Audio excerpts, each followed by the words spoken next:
Nikamwambia mimi naomba uniruhusu niingie kwenye biashara ndani ya mwaka mmoja. Kama ukiona huku ni sijaweza au nimeshindwa kabisa, basi mimi nitaendelea kusoma. Unajua ukitaka kufanya biashara unatakiwa ukubali kupoteza.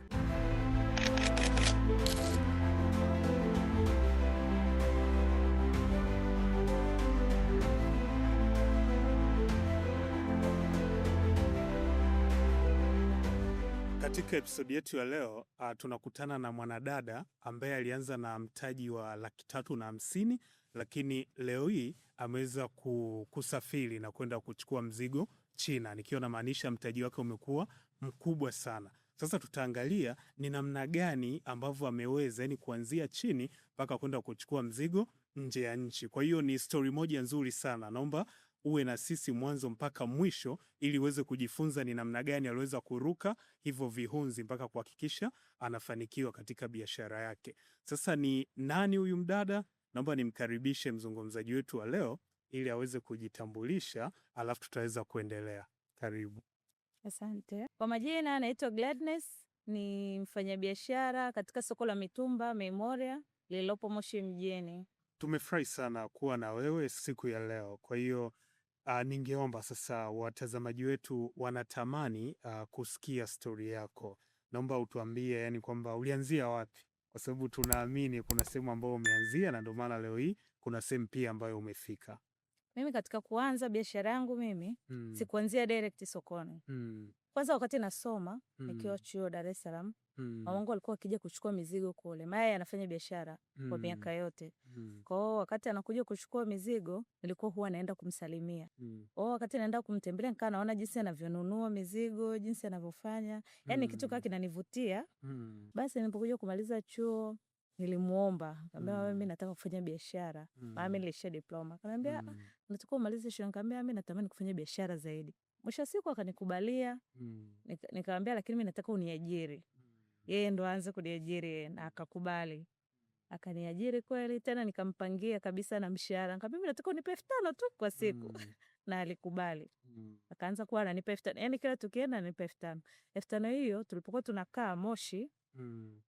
Soko liko Moshi, lakini si kwa mamangu ni Mang'ombe. Ni wilaya ya Hai, panapo umbali kidogo. Okay. Nauli ni kama kwenda na kurudi ni 2,000 kwa wakati huo. Yani kwamba kutoka huko sokoni Memoria, kutoka sokoni mpaka nyumbani ni 2,000. Kwa hiyo nikaa napiga mahesabu nitakuwa natumia nauli 2,000, alafu labda hiyo nyingine ni vitu vyangu kama mwanamke vidogo vidogo. Basi nikaendelea kujifunza pale, nikaona jinsi anavyofanya vile, yani nikaa nishajua sasa naanzaje, nafanyaje, wateja nimeshawafahamu, yani nikaa nishajua process zote kwa ujumla. Basi na ni kitu gani sasa ambacho kilimfanya, yani kipindi ambacho unamshawishi mpaka mama anaamua kukukubali kwamba kufanya kazi na wewe, yani ni mbinu gani ambazo ulizitumia kuhakikisha mama anaona kabisa ni kitu ambacho unakipenda na pengine unakiweza? Nilimwambia mambo mawili. Nikamwambia mimi naomba uniruhusu niingie kwenye biashara ndani ya mwaka mmoja. Kama ukiona huku ni sijaweza au nimeshindwa kabisa, basi mimi nitaendelea kusoma. Akaona nimeinsist sana, akabidi akubali. Basi alivyokubali ndo nikamwomba sasa, ndo akaniajiri sasa. Tena kwa kumuomba kwa mshahara wangu mimi naotaka sio anaolipa vijana wake. Nalipa zaidi, lakini mimi nilitaka vile ili pia bado kumtia, kumwambia kwamba mimi niko kwa ajili ya kujifunza zaidi. Si kwa ajili ya kutaka mshahara. Hicho kilikuwa ni kitu cha kwanza. Hicho kilikuwa ni cha kwanza kabisa. Akaniona kweli ninavyojitahidi pale na pambana kuliko tena, sometimes anasema mbona yani wewe anafanya kazi kuliko tena hao tulioajiri. Yani unajua anashangaa, yani ile ninafanya kwa moyo, yani kumuonyesha kwamba yani mama mimi nikiingia huko sikuapush. Basi akakubali, nikafanya pale kwa mama kama miezi 4. Nikiwa pale nafanya tile kama kusaidia, mayo ni kama kusaidia pale, lakini najifunza. Basi baada ya hapo nikamwambia sasa mama mimi naona hapa naweza kila kitu. Mimi nilikuwa nataka nipate na mimi sehemu yangu.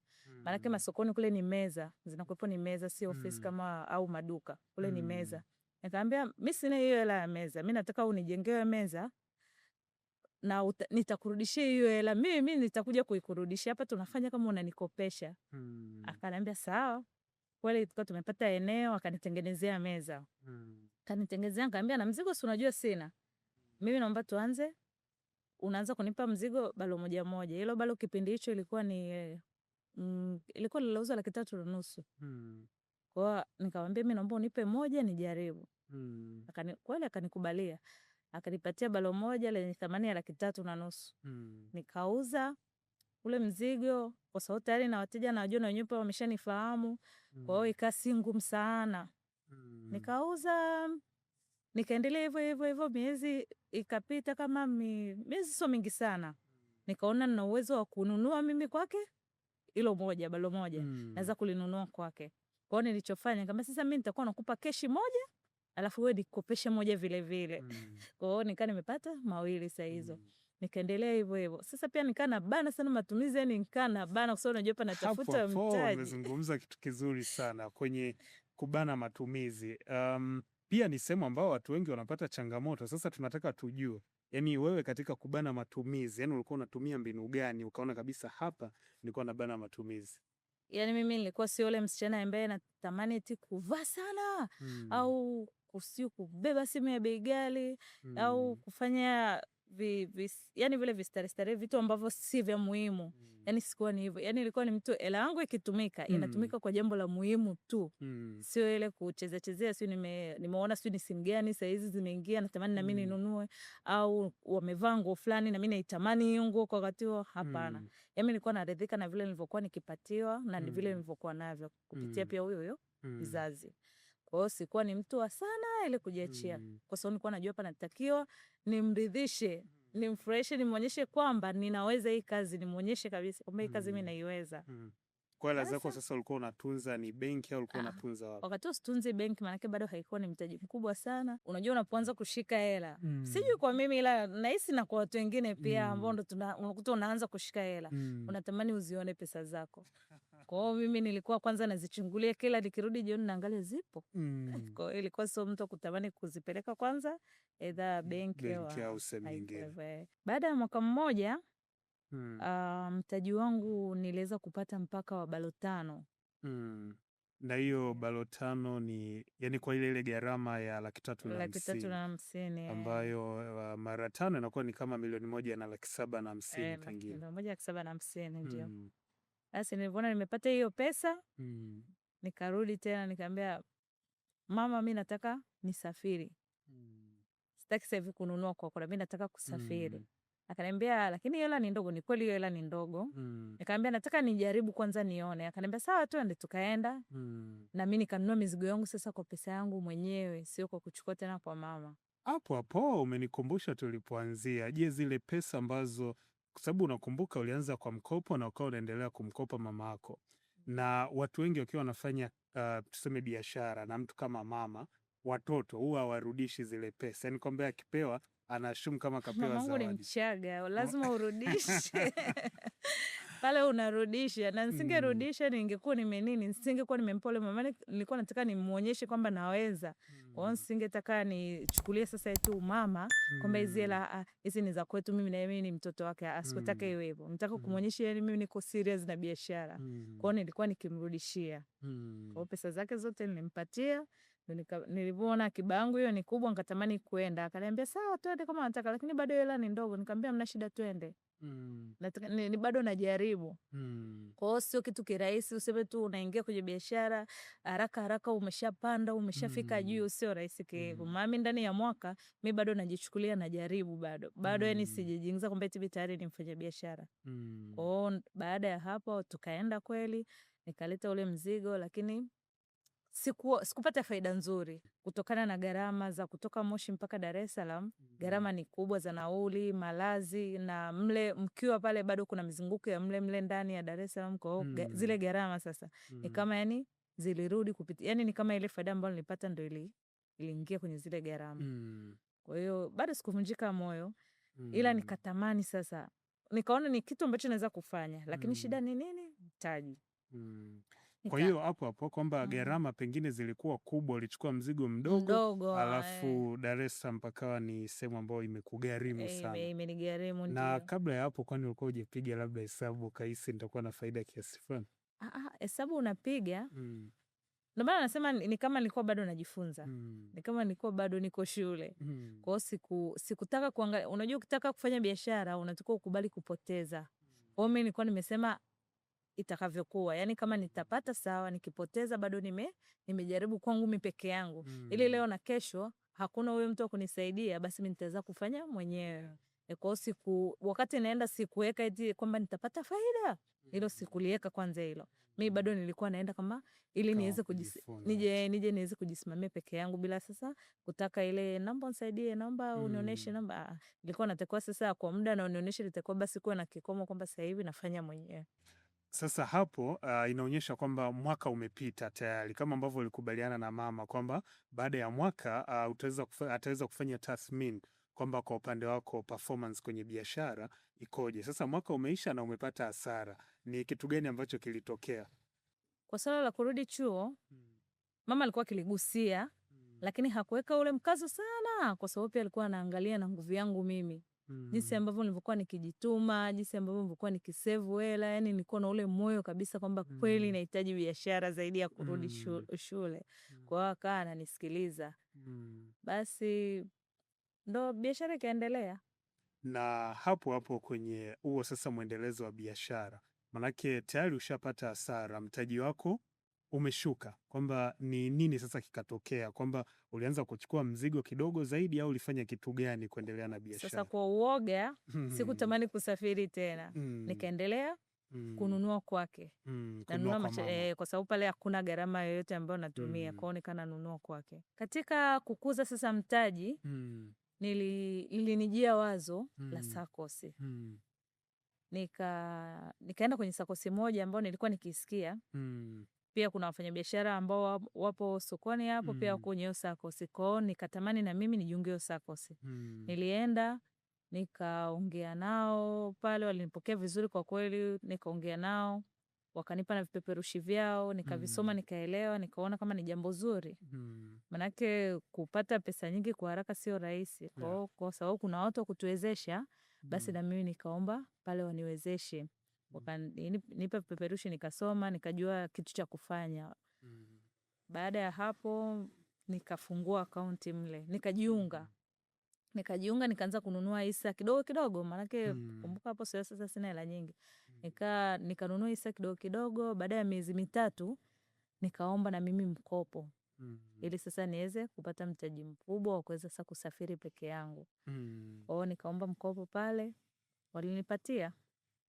Kwa sababu nilikuwa na vigezo, kwa sababu tayari nimeshaka. Na vigezo gani walivyoangalia na pia walikupatia shilingi ngapi? Pale ulikuwa unatakiwa ununue hisa. Kwa hiyo nikaa nanunua hisa pale ndani ya miezi mitatu.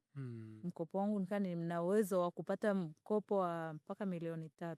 Okay. Baada ya Ng'ambo Sacco kunisaidia kuniongezea mtaji, nilianza kwenda Dar es Salaam peke yangu na nilifanikiwa kuchukua balo 10.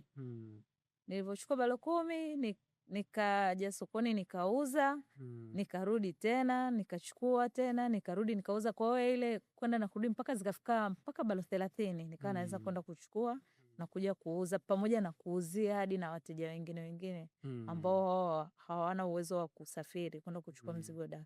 Kwa hiyo nikaa ninawauzia na wao.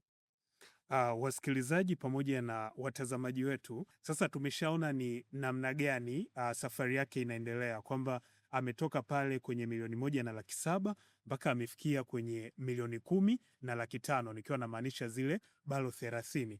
Kwa hiyo inaonyesha ni namna gani kwamba safari ya mafanikio ni hatua, kwamba ukianguka unasimama, unaanguka unasimama. Kwa ni kitu gani sasa kilifuata? Je, ni mwisho au ndo ilikuwa mwanzo wa safari nyingine?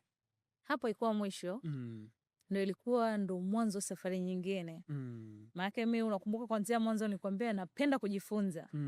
Kwa hiyo bado mimi nilikuwa naona bado sijafika pale ninapopataka. Kwa sababu kumbuka huko mwanzo nishaahidi mtu kwamba natakiwa niende zaidi na natakiwa anione naenda zaidi, hata ikiwezekana hata zaidi kuliko yeye, ili aniamini nilichokuwa na kitamani.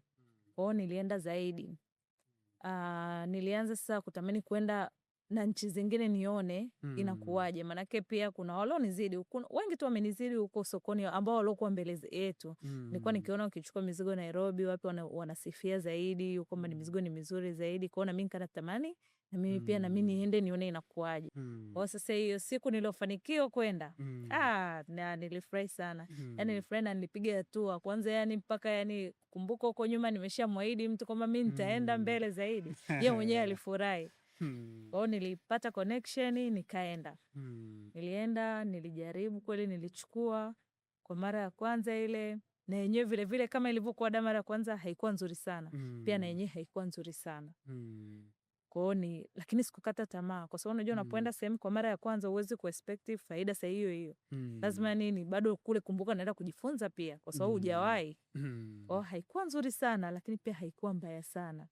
Kwa hiyo ni kama pia na kule nilipata faida, lakini ilikuwa kidogo kulingana na mtaji nilokuwa nimeuweka kule. Kwa hiyo faida ilikuwa nzuri sana. Na pia ni ile kwa sababu unajua hujui watu, hujui connection sana, ndo umeanza. Lazima kuna vichangamoto vya hapa na pale. Pia lazima unatumia hata gharama. Lazima zitakuwa sio sawa na ule anayejua zaidi. Kwamba endeje, afanyeje, tofauti na unayeanza mwanzo. Na hapo umezungumzia swala zima la changamoto. Kwa sababu kuna vijana ambao wanakutazama na wenyewe pengine wanatamani wafike Nairobi kibiashara, wanatamani wafike pia sehemu hizo nyingine tu. Ni kitu gani kikubwa ambacho ulijifunza ambacho natamani mtu mwingine ambaye atapitia hatua kama ya kwako akisikie? Changamoto nilizokutana nazo pale ni kwa sababu nilikuwa ni mgeni kwanza. Kwa hiyo siwajui wale masupplier wenyewe, unaweza unakutana kwanza na wanaita mtokati, mabroka, madalali. Unakutana na madalali. Sasa dalali kumbuka anapokupeleka unanunua zaidi. Lazima naye anaweka hela yake pale. Kwa hiyo mwisho wa siku, yani mimi faida yangu sikuona ni kubwa kama wengine wanavyoielezea inavyokuepo, kwa sababu hata mimi jinsi wanavyoleta mizigo bei wanazoziuza pale, mimi nilikuwa naongeza kidogo. Anasema mbona unauza kama wewe unaongeza nilikuwa naongeza 20 zaidi ya wengine. Sasa ile uwezi kumuelezea mtu mimi nimenunua kiasi fulani. Inabidi yani ile sasa unakwambia mbona watu wanasema katika kuchunguza mimi sikumpata supplier ile moja kwa moja. Yani kwamba nilipata madalali wakawa wananionyesha, sasa wananipeleka kwenye maduka kunitembeza. Kwa hiyo ambayo ndio ilio ni cost. Kwa hata kama kuna mtu labda anatamani kwenda Nairobi kwanza, basi hakikisha amempata mtu ambaye atamuongoza vema, atafika direct kwa masupplier, sio kwa mtu wakati.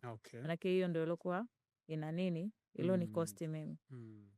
Ila baada ya kurudi sasa awamu ya pili, hiyo ndo ambayo nilipenda kwa sababu nilienda yani manake kule walipokuwa kinipeleka kwanza pia mnajifunza kuchukua namba. Yani hicho ni kitu ambacho mimi kilinisaidia sana. Yani mimi kile walipokuwa kinipeleka nilikuwa nikichukua namba za wenyewe kabisa. Au masupplier wenyewe kabisa. Kwa hiyo wakati narudi round ya pili, sikumtaka mtu kunipeleka, sikutaka mtu kunitembeza. Nilikuwa naenda mwenyewe kwa sababu na mawasiliano nao. Kwa hiyo nilifika pale mwenyewe, nikanunua mizigo yangu bei sana watu wanavyonunua wengine, nikaleta sokoni nikanunuliwa kwa bei zile zile ambazo na wengine walionitangulia wanaziuza. Kwa hiyo nikapata nikawa naweza kuuza kwa bei zile zile. Na baada ya hapo sasa ilikuwaje? Baada ya hapo niliendelea kuchukua mizigo kote sasa naenda Dar es Salaam, maana sasa hapo nimepata wateja ambao wanataka zile za Dar es Salaam na kuna ambao wanataka za Nairobi. Kwa hiyo nikaa nafanya biashara kote. Kwa hiyo nikaa nimeshaelewa kila kitu, nikaa hata naweza sasa nikakaa, sio lazima pia niende, naweza nikakaa kwa sababu tayari nina wale masupplier ambao ni wa uhakika na ambao wenye magodoni yao, wenye maduka yao ambao ni uhakika kabisa hao ndio wenyewe. Wao kaa natuma pesa wananitumia mzigo. Na Dar es Salaam hivyo hivyo, labda nikitamani kwenda niende ili nikaendelee japo kuenda pia ni vizuri kwa sababu unaendelea kujua mizigo mipya, unaendelea kujua lebo mpya zinazoingia. Kwa hiyo kuendelea kwenda ni vizuri, lakini kama unahisi umebana unaweza bado kutuma hela na ukakutumia mzigo. Na hapo umesema kwenye kutuma hela wakakutumia mzigo. Yaani ni mnakuwa mnaandikishana wapi sasa kwamba unamtumia mtu hela alafu ya kutumia mzigo bila wewe kwenda kule? Yaani namna gani ambayo mnaaminiana hapo? Kwenye kuandikishana kwa kweli hakuna, lakini kwa kuwa unamtumia benki unabaki na slip. Kwa hiyo kama labda italeta shida, slip inaonyesha kweli ulimtumia pesa. Kwa ile kusema kuna sehemu mnaandikishana hapana. Ndio maana nawashauri kama hata wakafikia huko na wakatamani kuagiza mizigo bila wao kwenda, hakikisha wanajua ni supplier kweli ambaye ndo mwenye either ni godown au duka ni la kwake kweli, ndo anaweza kufanya hivyo. Maana yake usipofanya hivyo ukaenda tu ile kichwa kutapeliwa kuko kwingi sana. Yani kutapeliwa ni kwingi sana. Kwa hiyo ni wewe mwenyewe sasa uangalie huyu unayemtumia ni mtu sahihi. ni mtu ambaye umeshamzoea. Maanake mimi sio kwamba eti nilienda bara ya kwanza na ya pili basi ndo nikaanza kutuma hela. Nilienda kama miaka miwili. Ni sehemu ambayo umemjua mtu vizuri sana. Na unajua kwa sababu kweli hili duka ni lake, ile godown ni la kwake. Kwa hiyo ile unatuma tu au umeenda sehemu si mara moja mbili unatuma, hapana. Kwa hiyo ni mtu nilikuwa tuna uhakika kabisa huyu hata nikimtumia huyu ni mtu ambaye namfahamu vizuri. Kwa upande wangu naona tayari hapa naweza nikasema dada Gladness pengine ndo amefika sehemu ambayo alitaka kufika. Je, kwa upande wako ndo ndoto zako zilikuwa zimeishia hapo Nairobi? Hapana. Sasa hapo nilishamthibitishia mama mimi biashara naweza. Sasa hapo nilikuwa nataka sasa niendelee kuziishi ndoto zangu. Mimi ndoto zangu hapo zilikuwa zijafika popote. Yaani hapo ndo kwanza ni mwanzo. Nilitamani zaidi. Na zaidi yenyewe nilitamani kwenda mbali zaidi. Ambapo sasa nilikaa nikafikiria sasa hivi nina mtaji. Wangu binafsi na mtaji mkubwa tu unaonitosha kwenda kufanya sasa kwenda zaidi. Lakini bado ukumbuke bado nina watu pia wa kunisaidia nikitaka. Kwa hiyo nikaa nina wazo kwamba hawa watu wa Dar es Salaam wanatoa wapi mzigo? Na pia hawa watu wa Nairobi wanatoa wapi mzigo? Kwa hiyo nikatamani kwenda na mimi zaidi sasa. Katika huko bado tunaita ni kujifunza, lakini maanake ni sehemu mpya tena hiyo inaanza. Basi nilitamani kwenda zaidi, na nilipofikia nilianza kuchunguza kwani mizigo zaidi inatoka wapi? Zaidi mizigo inatoka Korea na China. Lakini mimi niliangalia hizo mbili. Kwangu itakuwa ni rahisi zaidi. Basi nilitamani kwenda China. Kwa nilichofanya nilianza kujifunza kwanza. Kwani wanaoenda China, uzuri maisha sasa hivi ni utandawazi. Kwa hiyo yani kuna social media na kila kitu. Kwa hiyo mimi ni mtu ambaye nilikuwa nashinda muda mwingi ambao nikiwa sifanyi kazi jioni usiku. Yani mimi nilikuwa naweza nikakaa Instagram hata masaa 3 usiku, lakini sasa nishamaliza kazi zangu nimerudi nyumbani. Na masaa hayo ninakaa kuangalia hao wanaoendaga China inakuaje. Yani nikaanza kufuatilia sasa. Nafuatilia hao wanaoenda China, naangalia ambao wameshafanikiwa. Mara nyingi huwa napenda kuangalia watu waliofanikiwa zaidi. Kwa hiyo nikaangalia ambao wameshafanikiwa walifanyaje.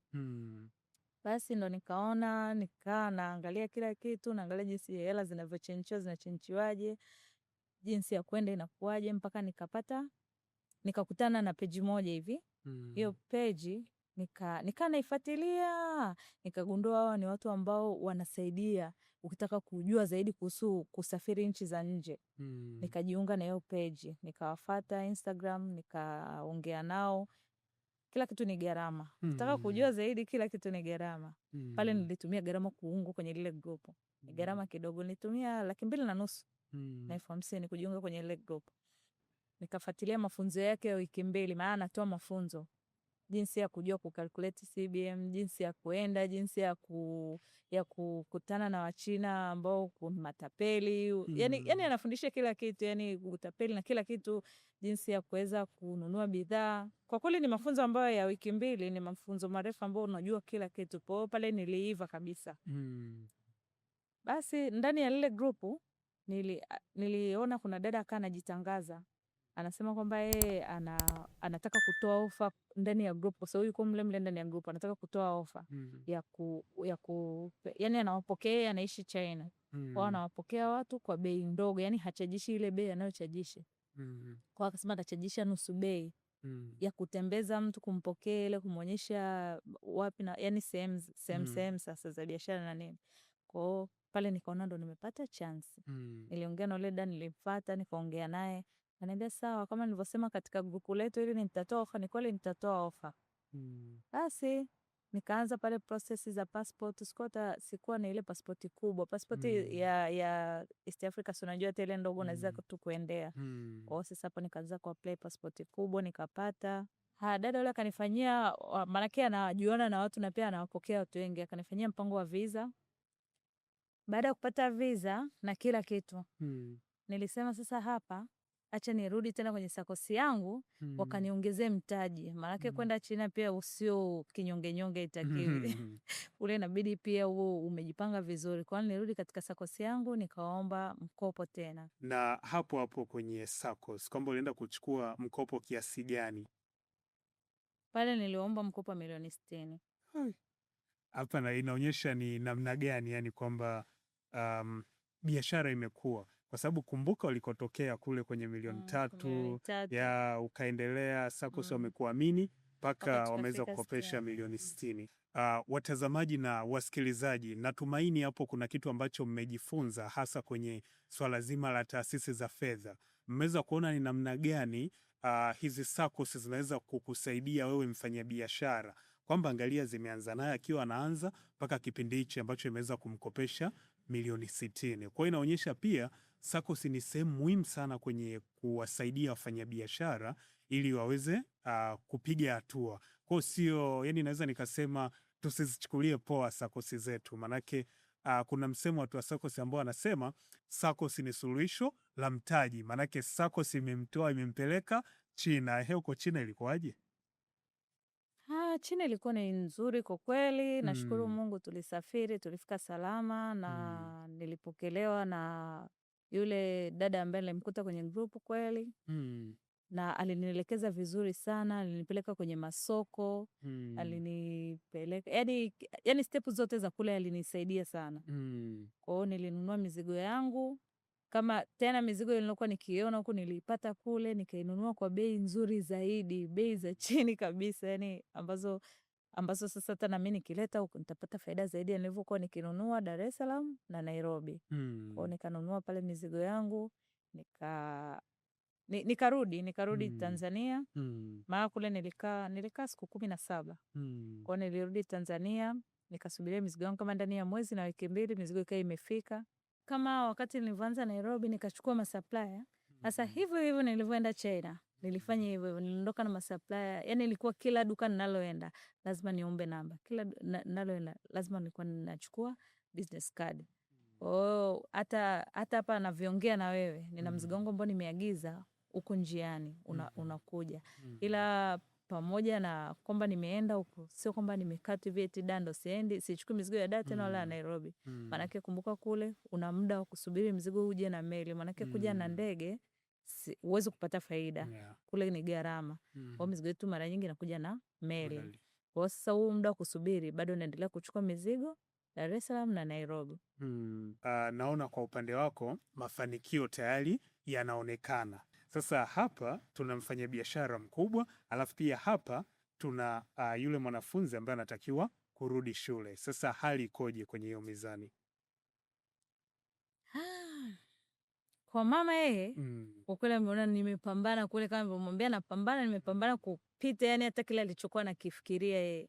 Yani zaidi ya vile alivyokuwa anafikiri nitafanya, nimefanya zaidi. Kwa hiyo imempa moyo, yani yeye kwake ameshaandika mimi nimfanye biashara basi. Katika story kuna kitu kimoja kikubwa sana ambacho hii ni kwa upande wangu ambacho nimejifunza. Unajua tunasema ndoto zimebebwa na yule mtu ambaye anaziishi. Kwa sababu hapa ni dada Gladness ameonyesha jinsi gani kwamba ndoto za mama yake ilikuwa ni kwamba asome alafu aweze pengine kufanya biashara au hata aweze kuajiriwa, lakini yeye kajaribu kutuonyesha kwamba ukiishi kwenye ndoto zako basi mafanikio yanaweza kuja, na pia ishu ya kutokukata tamaa. Manake ya kukata tamaa, na akamwonyesha mama ana ndoto zaidi ya mama alivyokuwa anafikiria, ambazo pia zimemwezesha kufika China na hata kuanza kuendelea kutembelea nchi nyingine. Kwa hata wewe ambaye unatazama sasa hivi unaweza ukaamua ni mtu aina gani unataka uwe. Cha muhimu wewe ndo unajua unaelekea wapi, wala sio mtu mwingine. Kwa mpaka kufikia hapo hatuna la ziada. Kikubwa naomba tuendelee kusubscribe kwenye YouTube channel yetu ambayo inapatikana kwa jina la Sculpt Online TV, au unaweza ukaisearch YouTube search kama PowerPod, pia utaweza kutupata. Unaweza ukashare video hizi ambazo tunazifanya na marafiki pamoja na watu wako wa karibu, na tunapatikana kwenye mitandao ya kijamii kama vile Instagram pamoja na TikTok. Huko tunaendelea kurusha clip mbalimbali ambazo unaweza ukashare na watu wengine ili elimu iwafikie na Tanzania endelee kuwa na wafanyabiashara wa kutosha. Naomba tukutane wakati mwingine.